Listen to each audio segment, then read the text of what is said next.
Thanks, Claude. We started on our off week prep, bye week prep today. Thought the guys had good energy. We didn't have a great practice, but we had good energy, and that was important. We're really working hard on conditioning and connection, trying to get some guys healthy and well, but also get some good work in. Our offensive and defensive coaches have targeted some areas, each one different areas. Some I could share, some I can't, that we want to work on to get better at, and then special teams as well. So we kind of take a picture of where we are, what we can do better, and how we can practice it better to maybe get better results. And that's what we started on today. We do work on future opponents. So we worked on a team that's further out today, and then a little less further out tomorrow, and then we'll start on Florida prep probably Wednesday or Thursday, tomorrow or Thursday. So that I'll open it up.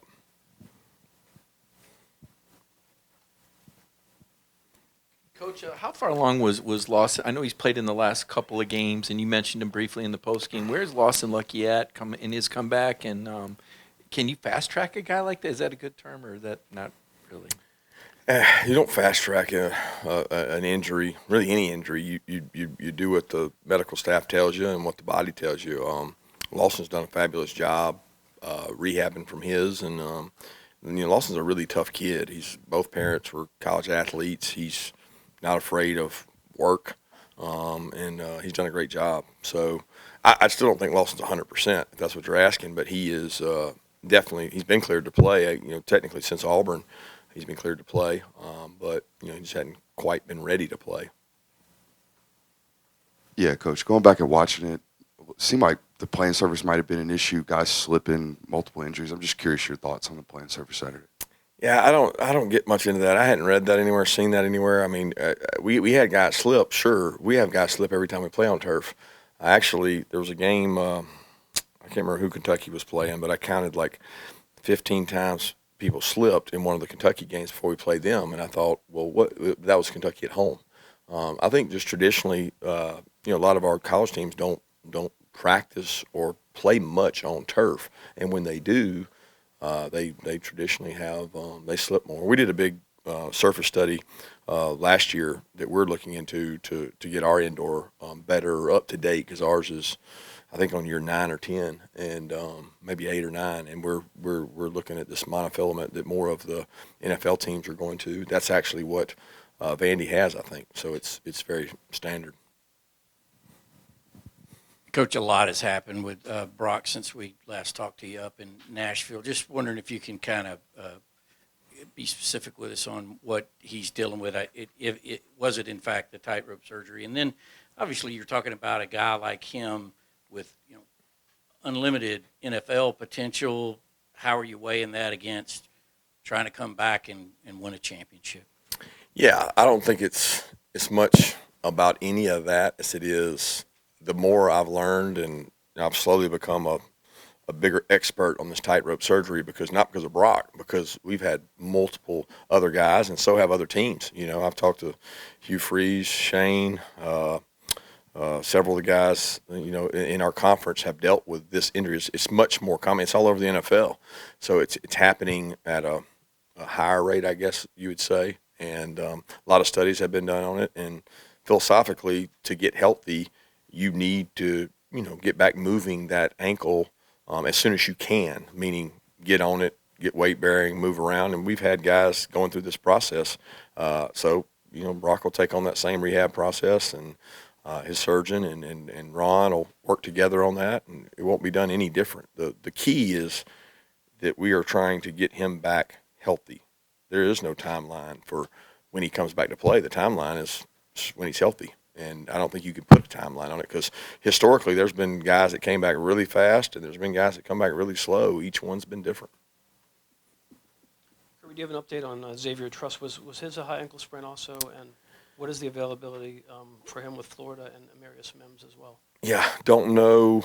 Truss did not practice today, but Truss was weight bearing, second half of the game. He was on the sideline and over there, and his deltoid was a little bit hurt, but it's not tightrope or anything like that. We think he should be fine and should be good to go. I don't know if he'll be good to go by Thursday, but should be good to go by Monday. And Mims is working his way back. He's weight bearing. He's running. He's moving around. I thought he looked much better yesterday when we did some stretch and stride stuff. He's been out there at practice, but hadn't taken any reps. But it's going to be a timetable on him for the same as everybody else with those injuries. When they're cleared and they're comfortable and they can play at a winning rate, they'll get a chance to go back out there. With Brock being out, who are you really looking at to step up and fill that hole on offense? Yeah, I talked to the team about, coached football 25 years, and every year you have different challenges. And this year is no different than any other year. The challenges are only different. And so one of our big key DNA traits is resiliency. So this team has been extremely resilient. I 100% confidence they'll be resilient.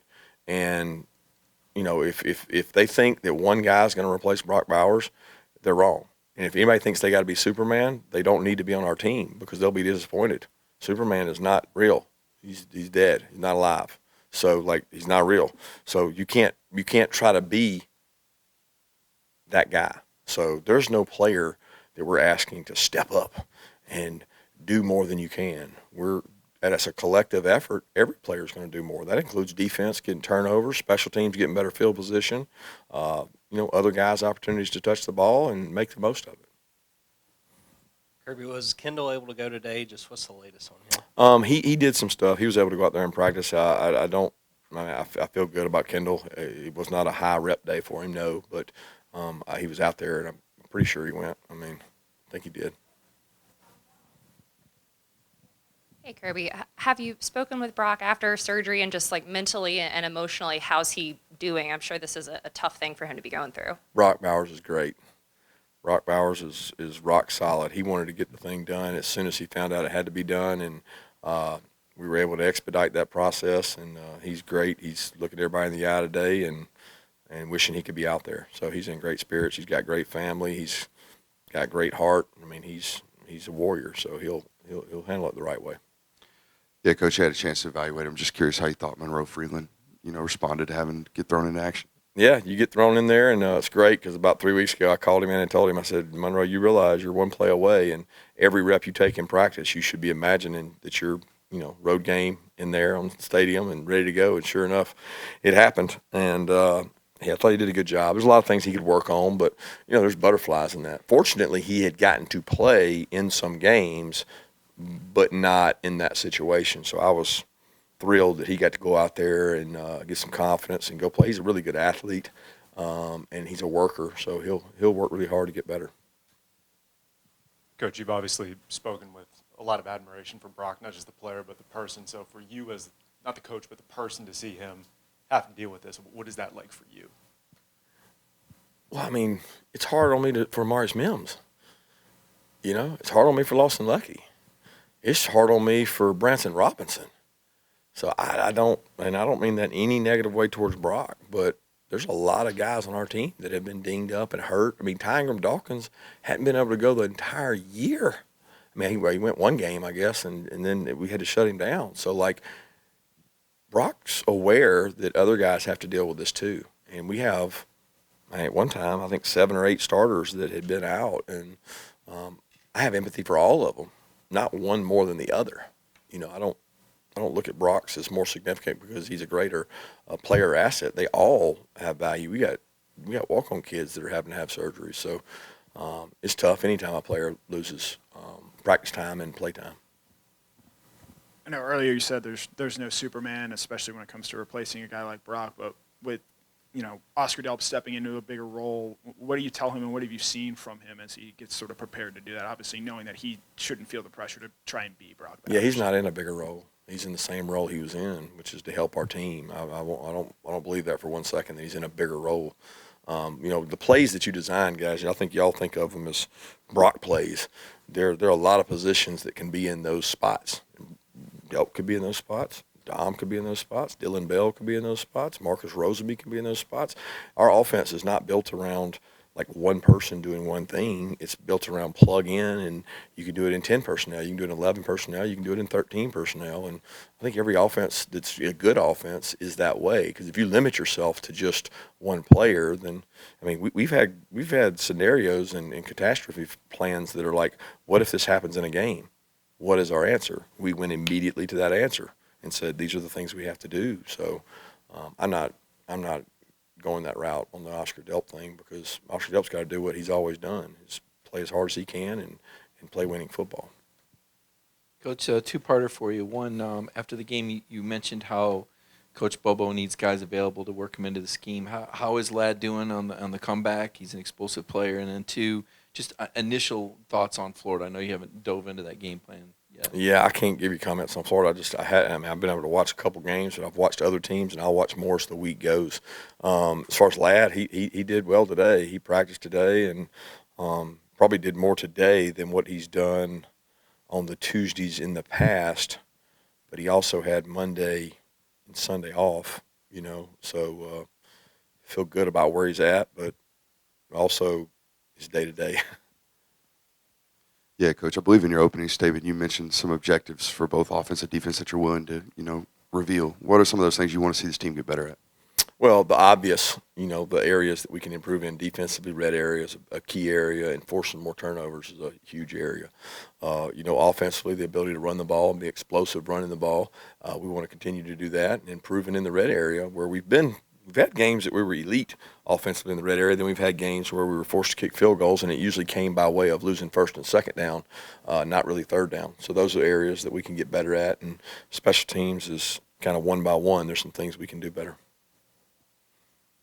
It's a little bit of the same question I had, but as far as red zone defense specifically, I guess what are some of the issues you're seeing in that area of the field that's maybe keeping y'all from as much success as y'all have had in years past? It's hard to pinpoint because every game has been a different person or a different thing. There is no common theme. There's no they're throwing it over our head. Well, this guy's a weakness and he's getting beat. No, everybody's taking turns. This guy got beat, he had bad eyes. This guy had great leverage, he got beat. This guy gave up a run in his gap, he didn't run the right stunt. And then sometimes they just whip you. They whip you. South Carolina ran it in on us, and we say at Georgia, we're not going to let you run it in. Well, some teams have.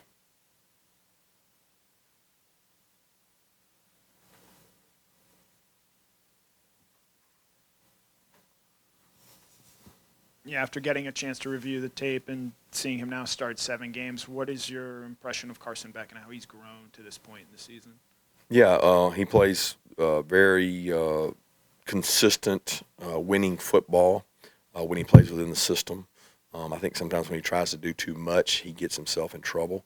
But he's played a really high level to me, like a 90% success rate, and keeping the 10% from being catastrophic is critical. Because that's the ones you want to get back. And then if he can take those 10% and throw them away, then keep his 90% and his accuracy, we're going to be good offensively when he's good. Kirby, we've seen Mackay have a few muff punts at this point. Does anything need to change on that front, or is it just a matter of decision-making and going through that process for him? You ever caught one?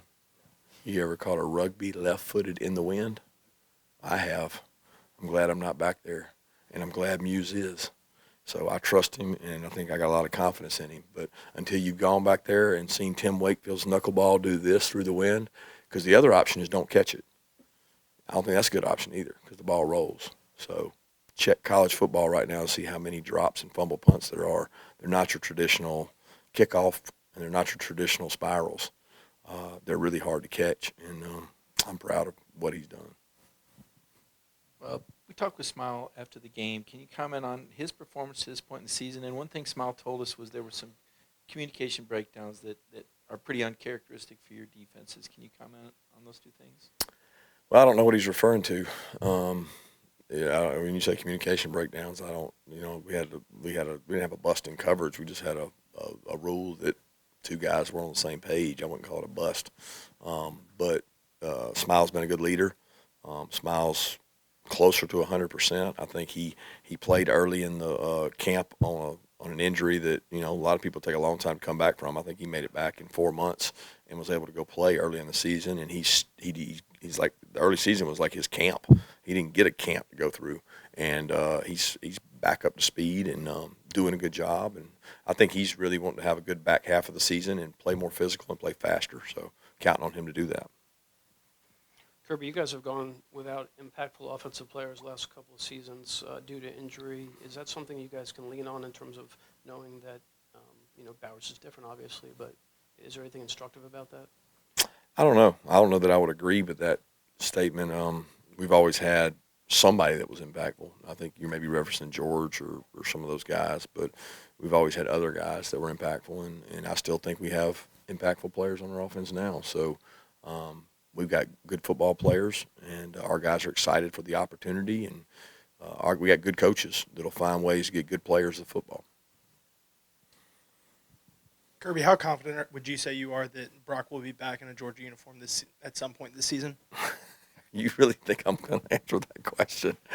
I mean, like, is that all this is about? Like, you guys, all y'all want to talk about is whether he's going to be back or not. That's not, like, that is the furthest thing from my concern. My concern is this team and getting Brock Bowers healthy. And this team and getting Brock Bowers healthy. Like, to answer that question is speculative. I'm not going to speculate. Coach, you've been pretty good in 2 minute the last couple weeks right before the half. What's been the key to you guys, being successful in those critical moments of the game? Getting the ball back for the offense to let them go 2 minute. They have been good. We've historically been good here. The middle eight numbers have been really good for us, and this year is probably our worst year, middle eight, but it was good Saturday. And was the difference in the game. So, I mean, getting the ball back is the biggest thing to get them going, get them started. Good time. 2 more questions.